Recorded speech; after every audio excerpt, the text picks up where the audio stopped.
1, 2, 3, 4. Screen time, screen time, screen time, screen time. It's my screen time too. Hello, and welcome to It's My Screen Time Too, the podcast where two moms review the best and worst in children's programming, from Netflix reboots and YouTube shorts to Disney classics and Pixar blockbusters. We watch, you listen. Find out what you can tolerate watching for family movie night, what to avoid altogether, and what you'll want to watch alone, voluntarily. I'm Katie. I'm Deborah. And I have two kids. Jay, he's 4, and Kenny, he's 1. And I have 3 kids. Tony is 10, and Libby and Nate are 7. And they are adorable, even when we're around them all day, every day in COVID-19 lockdown. Guys, hopefully by the time you hear this episode, freedom will have been restored to the general populace. But as for now, we are dealing with closed schools and constant contact with our children. Yeah, you guys are going through the same thing. We like to tell a quick story about how awesome or occasionally awful our kids are, because in addition to being witty and incisive pop culture consumers, we're moms too. Katie, have your boys done anything cute or not so cute lately? Well, you know, we're cooped up in the house, so there's a lot of general brother-on-brother fighting going on. Kenny woke up from a nap and was really cranky, so I was trying to get him to calm down. And he finally calms down for a second, and Jay looks at me and said, "Mom, I feel like Kenny's getting too much of the attention now. Can I have some?" And I was like, wow, you are explicitly stating what you act out literally every day of your life. Okay. That's great that he can verbalize his needs. How about you? What have your kids been up to? Well, they've been doing some online school, and we've had scheduled brain breaks and quote unquote recess. So today we took their scooters to our sledding hill, which doesn't have any snow on it because it's kind of spring. And they rode their scooters down the sledding hill over and over again, which was super fun to watch. I did not do it. I don't even like riding a bicycle down a gentle slope. They're pretty fearless, and their centers of gravity are a lot lower than ours. That's a charitable way to put it, so I don't feel quite so bad. So let's talk screen time in the news. Katie, you found a really great article from CNN.com by Sandra Gonzalez, written on or published on March 5th. It was in CNN's Represented collection celebrating National Women's Month. It seems like it could have been just regular content, but it's about the ladies, so it's got to be in the ladies section. It was a really great article about a study that came out from the Gina Davis Institute on Gender and Media. We love that institute and all the work that they do.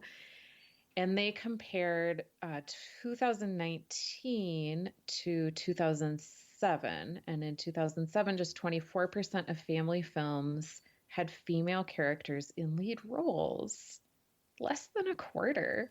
And in 2019, close to half, 48% of the top 100 top grossing family movies featured lead female characters. In case anybody's wondering what constitutes a family film, that's any live action or animated film that was rated G, PG, or PG-13. It went a little more in depth and looked at percentages of leads who were people of color, any lead characters with disabilities, characters with what the study calls large body types and how they were portrayed in the movies. So there's room for improvement, but in the last 12 years, things have gotten considerably better by the measures employed in this study. Yeah, I seem to remember from the last time we talked about the Gina Davis Institute that they're pretty good about putting some fairly granular data online when they publish studies.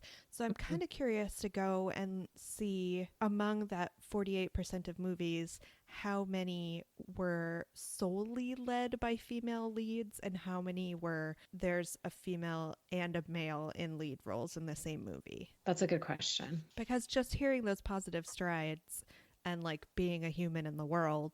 I don't see that just anecdotally in the movies we've been watching. There was a interesting quote about how, of course, representation matters and it's great for girls to see female lead roles, but it's also good for boys to see females in lead roles because then they start to see women as equals, which is something that I think gets kind of missed sometimes in the conversation about representation. Yeah, I really love that argument. How depressing was that little throwaway statistics where they were like, yes, 48% of lead roles were women, but a woman is 6 times more likely to be portrayed in sexualized clothing than a man. Depressing, but not surprising. Blah. I know. All right, so let's move on to something more fun. We have a little bit of follow up. Okay, so we talked a little bit about the Weezer song, which is not actually a Weezer song, but Weezer covered the song Lost in the Woods from Frozen 2, and how tickled we were by this random rock song in the middle of a musical. And I was digging into it a little bit more, and I found this great article from Vanity Fair from November 5th of last year, which is around when Frozen actually came out. And it was all about how the composers decided to write this song. And it had some great insights about how they felt a lot of pressure to give a song to Kristof because he's voiced by Jonathan Groff, who is like Broadway royalty. But they couldn't figure out how to make it feel organic to his character because the character himself was so gruff. So they were tossing around ideas and they were like, you know what's one of the few ways gruff men feel comfortable expressing themselves in our society? Karaoke night. So they essentially gave Kristof like a journey karaoke moment in the middle of this movie, which I just love. So props to them. Yes. And I guess it was inspired by a lot of Jonathan Groff's stans who were disappointed that he didn't sing in the first Frozen movie. Did I use stan correctly? I think so. Why can't we just say fans anymore? I'm not sure. Why is suddenly like an Eminem song from 2002 providing cultural slang? I don't know. All right, guys, moving on to today's topic. We are covering our first sequel today, the Disney Channel original movie, Zombies 2. You guys, before you get mad at us, I know we're doing 2 Disney movies in a row, but we wanted like a palate cleanser from our really old 1960 movie from last time. So we have a 2020 release. This was just released on Valentine's Day, so it's very new. It's a follow-up to the 2018 movie Zombies, which we covered way back in episode 32. So if you haven't checked that out, I highly recommend it. The sequel has the same director as the original movie, and that is Paul Hohen. I'm sorry if I'm mispronouncing that, Paul. But it does have a different choreographer, which I don't know about you, Deborah, but that gave me some pause because the best thing about the first movie was the dancing. So good. But then I went on to read that the original choreographer, Mr. Christopher Scott, has apparently moved on to choreograph the upcoming In the Heights, which, I mean, you can't really fault a guy for abandoning his Disney Channel original franchise to choreograph a Lin-Manuel Miranda movie. Totally. Seems like totally. a legit Congrats step up. to him. Yeah. So we are curious to see what new choreographer Jennifer Weber does. So let me try and give you a really quick plot summary. Can I do just like a very brief summary of the first movie? Sure. Yeah. So first movie, town of Seabrook is a segregated town between humans and zombies who aren't really dangerous because they wear these things called Z-bands. So of course, a cheerleader falls in love with a zombie, and it's all about learning to accept and not fear people who are different from you. The second movie, we have those same characters, Addison and Zed, with the addition of the native peoples of Seabrook, who are apparently werewolves, who have made their re-entry into Seabrook town looking for some mystical power source that they lost long ago and they need, otherwise they will die. So they team up with Addison, who they believe is their great alpha werewolf leader, even though she has shown no signs of being a werewolf up to this point. and they work to find the magical power source that will allow them all to live. And then everyone learns a little something about tolerance for people who are different than they are. Nicely done. That was Good like the summary. most run-on-y sentence ever. I'm pretty sure there were actual periods. I apologize. So we are covering this again just because, you know, I in particular am a super big sucker for Disney Channel original movies, and we both love a good musical, so why not? Also, a few weeks ago, I was in Disney World before it closed down, and the ads for this were all over every surface that could be covered with a poster. So I couldn't say no because I'm super susceptible to advertising. Even my kids knew about it, I think, from YouTube ads. They don't watch a lot of Disney shows, but I mentioned I needed to watch Zombies too, and they were like, oh, yeah, that looks super good. Awesome. Well, I'm glad we have our finger on the pulse for once. So, what did you think about the concept on plot? It was a little Twilighty in that it started out with one supernatural element. The first one was zombies, and then they added werewolves. They couldn't think of anything else interesting to say about a love story between a human and a zombie, so they needed an infusion of fresh material in the form of werewolves. I don't know. I don't know. I mean, I was happy to see these characters again. I so liked the first movie, but I was very hesitant about the concept. And then towards the end of the movie, one character mentions vampires just like in passing. And it's like, just is that what they're going to do for Zombies 3? Did you watch the end?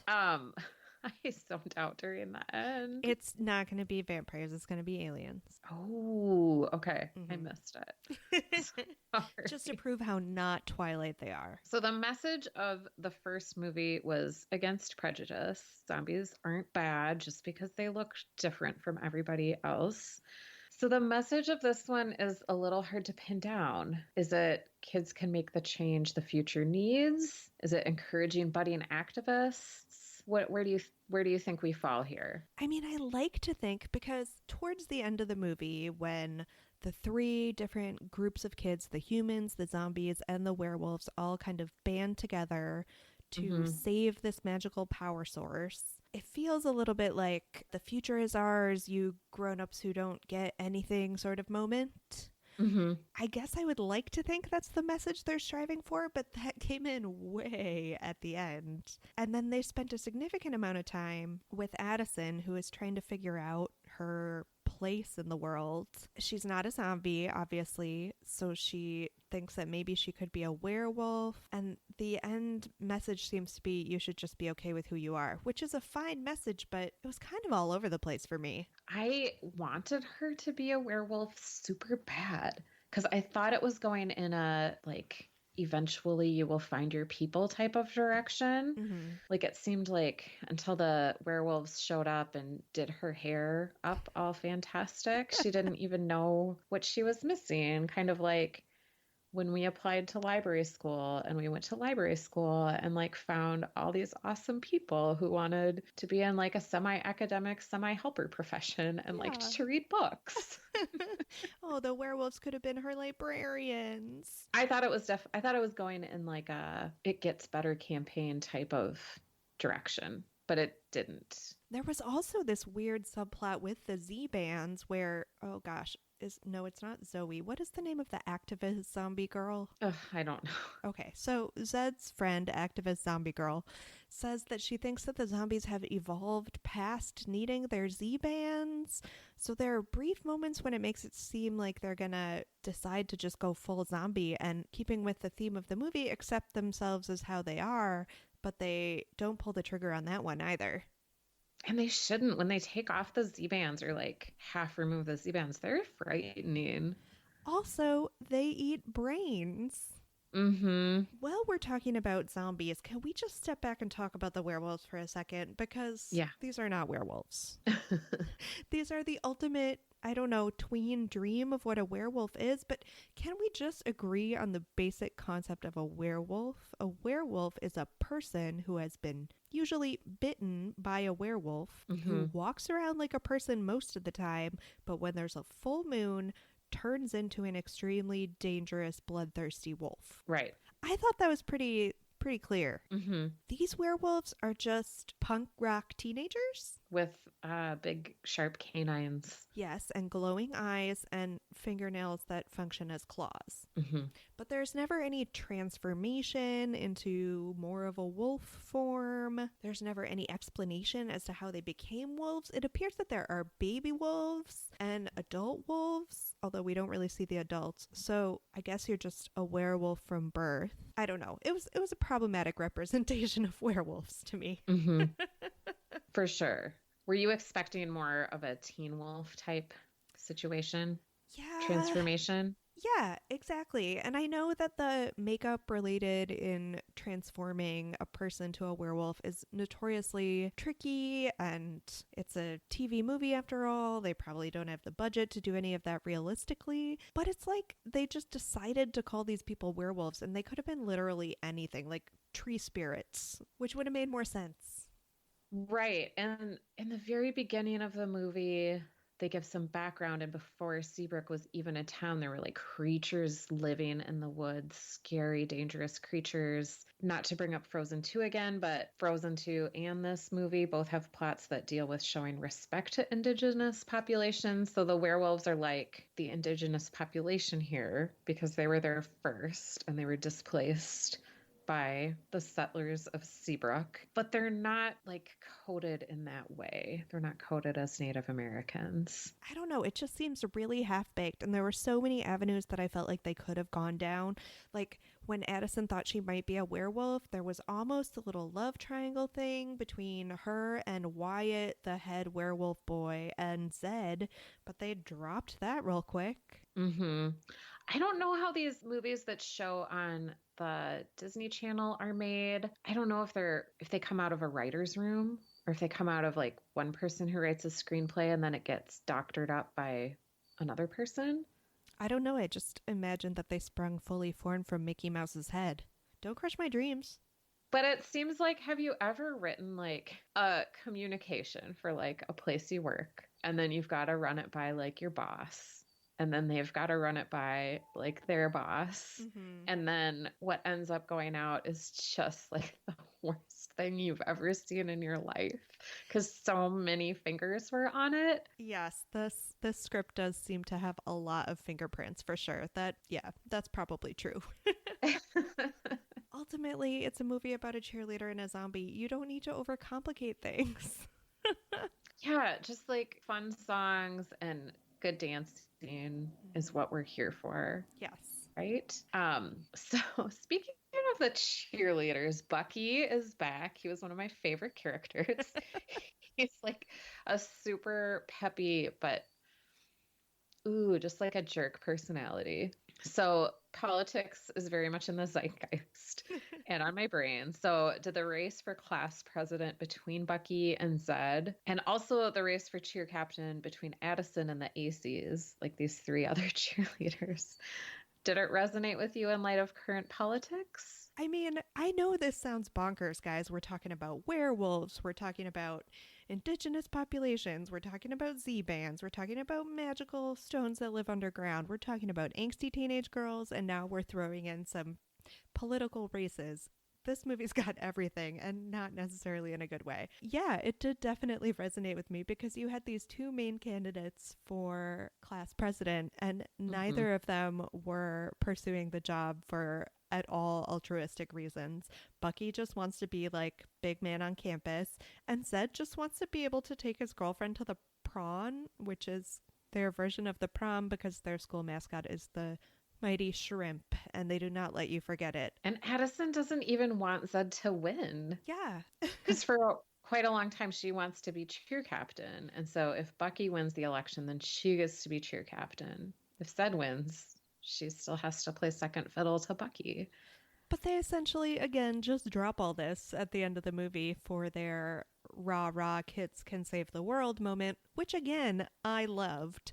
But it did leave several plot threads hanging. It did remind me a little bit about There's sort of this undercurrent of moderate versus progressive policies in the Democratic presidential candidate race, where it seems like some of the more progressive candidates have wanted to change things in a big way, and some of the moderates are like, whoa, whoa, whoa, whoa, whoa. I had to pay student loans, so we shouldn't have free college for everybody. And like, there was the zombies kind of seemed like they wanted the werewolves to bootstrap themselves up, just like the zombies had to, Mm-hmm. rather than the zombies just making it better for everybody, regardless of where they came from. Yeah, that's a really good point because Zed is all about assimilation into the human Seabrook culture as opposed to embracing his zombiness or encouraging the werewolves to embrace their wolfiness. So let's move on to something a little more frivolous. The look of the show. I'm guessing you have thoughts on the werewolf's costume design. Oh my gosh. Well, who would I be if I didn't have a tangent to go on right now, Deborah? So, we grew up in the 80s, hmm or we're young kids in the 80s, and before Google and Pinterest, mostly before Pinterest, if you wanted to throw a themed birthday party for your children, you went to the bookstore or the library and bought a book about like different things that you could do for a themed birthday party. hmm And we had one of these books when I was growing up. To my knowledge, we never hosted one of these parties, but I was obsessed with the book. Like, I was obsessed with all the different themes. And they had one party that was called a punk rock party. Ooh. hmm So it talked about how you could do the makeup with like the pinks and purples that like come out of your eye and go in a stripe all the way up to your temple. And Yeah. and like you'd like rip your clothing and put it back together with safety pins. That to me, it's like the costume designers of this movie also loved that book when they were children. Yeah, they were like punk rock werewolves. Totally. But not in a threatening, let's tear down the establishment way, in a we found these looks in a children's birthday party book sort of way. And we're gonna pin on faux fur onto everybody's shoulders Right. to signify their canine qualities. Because again, not wolves in any way.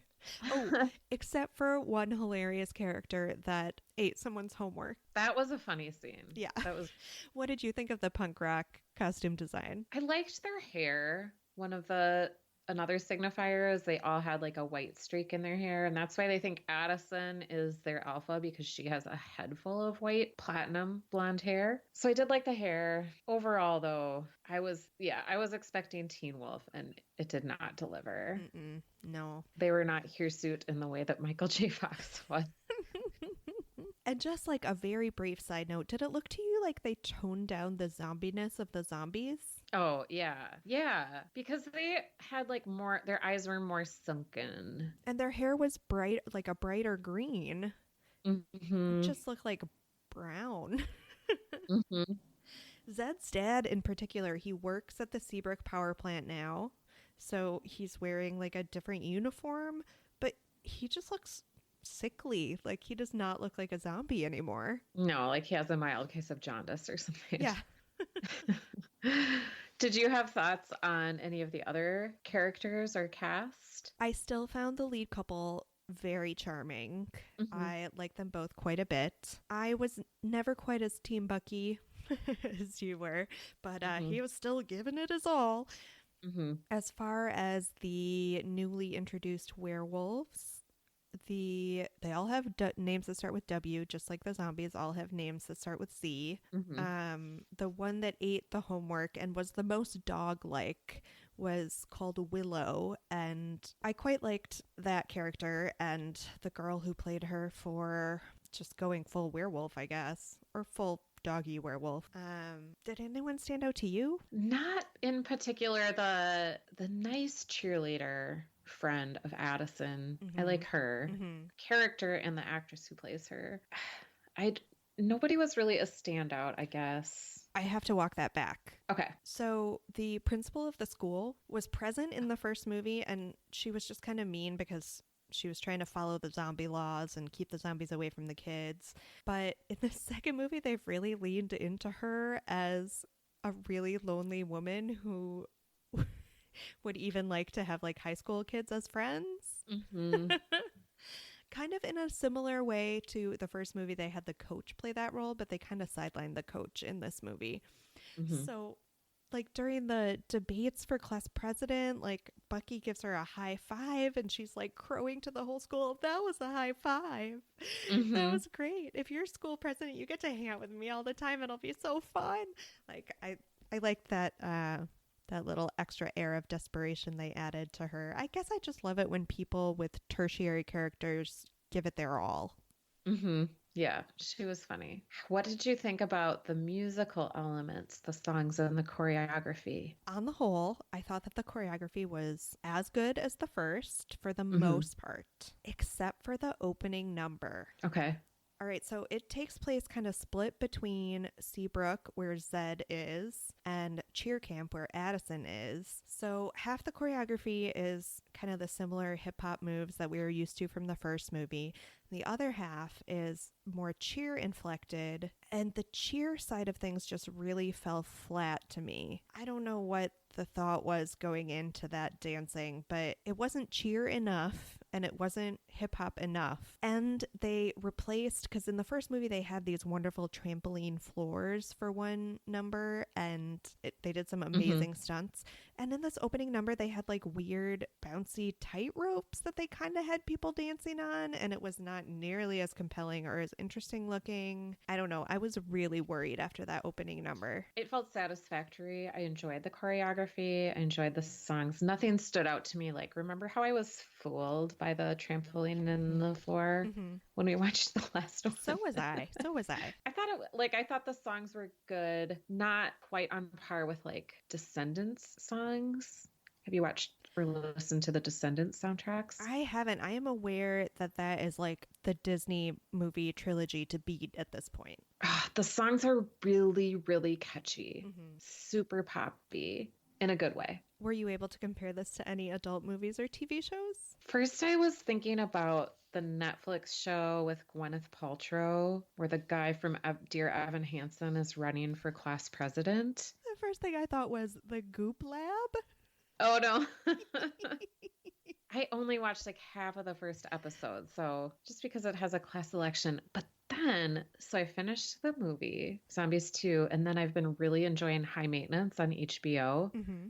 And last night I watched, it's in season 3. I think it's like episode 6 or 8. And have you watched High Maintenance? Mm-mm. It's all about like this drug dealer who he doesn't have a name. He's just called the guy.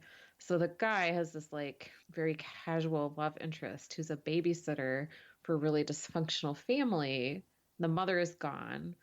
I don't know if she died or left the family or whatever, but she spends like all day taking care of this child who's maybe like 6 or 8, and he acts like a feral dog.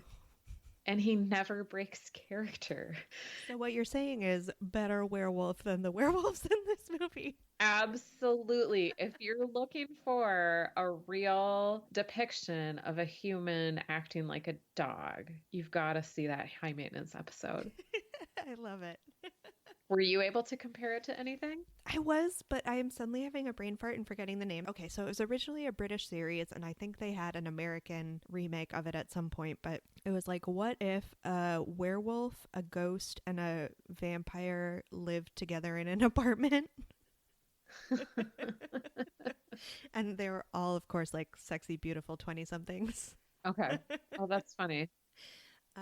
But even that werewolf was a much more convincing werewolf because he was super torn and conflicted about his werewolfiness. And I don't know, it obviously had a lot more angsty plot lines going for it than did our fine story in Seabrook. Mm-hmm. I know the minute we press stop, I will remember what it's called. Were you able to cast a gritty HBO reboot? This is a lazy casting because I just went with like actors that look like the actors in this show. So Mm-hmm. the lead wolf sort of looks like Zendaya, only like younger and more conventionally pretty, I guess. So I would cast Zendaya in that role. And then Kristen Bell as Addison, which Aww. doesn't make sense because she's like 20 years older. And then Ashton Kutcher as Zed, I think that does which a disservice to Zed. doesn't make sense because he's quite a bit older, but like they're both tall and have similar like ways they carry their body. Not my best work. How about you? Well, I want the comedy version with Kate McKinnon as Addison and John Mulaney as Zed. Okay, I would love that. And I didn't really cast any werewolves. Sorry. Do you think it was better when we were kids? I think it's better now because there's just so much content. I would have loved watching this when I was a kid. Yeah, because I don't know if we talked about this in our last episode that we did about the Zombies franchise, but I remember seeing Disney original movies growing up, but they were never musicals. There were definitely No. ones that I loved that were made for TV movies by Disney, but I cannot for the life of me think of a musical, and I'm always going to pick a musical over a just boring talky what's going on movie. I mean, come on. Especially one with a lot of good dance numbers. Yes. Yeah, I cannot stress enough how much the dancing is the best part of both of these movies. hmm Would you ever watch this alone voluntarily? No. Would you? I would maybe YouTube one of the songs just to like watch the dancing, hmm but I would never sit down and watch the movie because, again, the plot. Which, you know what? I don't know how you watch this. Oh, that's what I was going to say at the top. I'm just all over the place today. So we didn't talk at first about how we watched this. Did you watch it on demand from your cable provider? Yes. Yeah. Okay. So I actually watched it on the Disney website, which it wasn't Okay. available yet on Disney Plus, but it was available on, it's not Disney.com, it's probably Disney.go.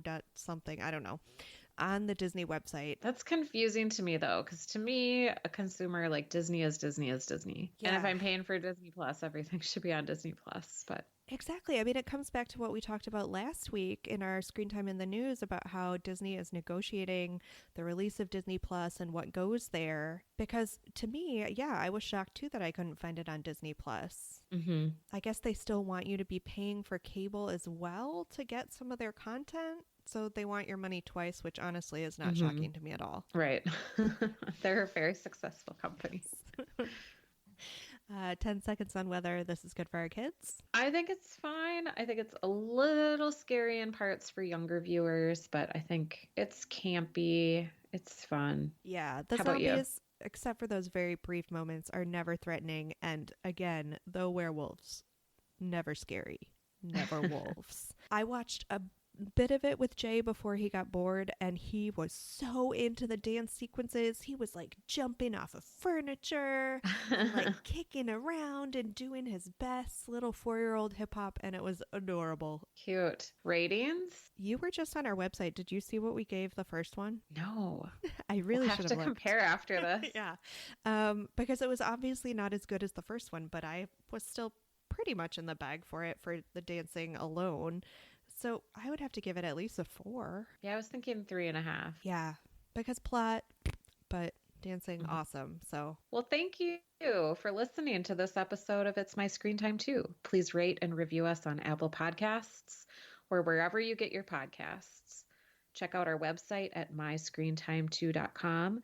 You can still find us on Facebook to continue the conversation at facebook.com/myscreentime2. That's also where you'll find out what we're covering in our next episode if you want to watch along with us. Tweet us with show or movie suggestions, article recommendations, or general comments at @myscreentime2. Email us at myscreentime2@gmail.com. Our theme music was composed and performed by me and my adorable children, and our podcast is produced by Katie. Tune in next time for more real talk about the movies and TV beloved by kids and tolerated by parents. Bye. bye. Stay healthy, guys.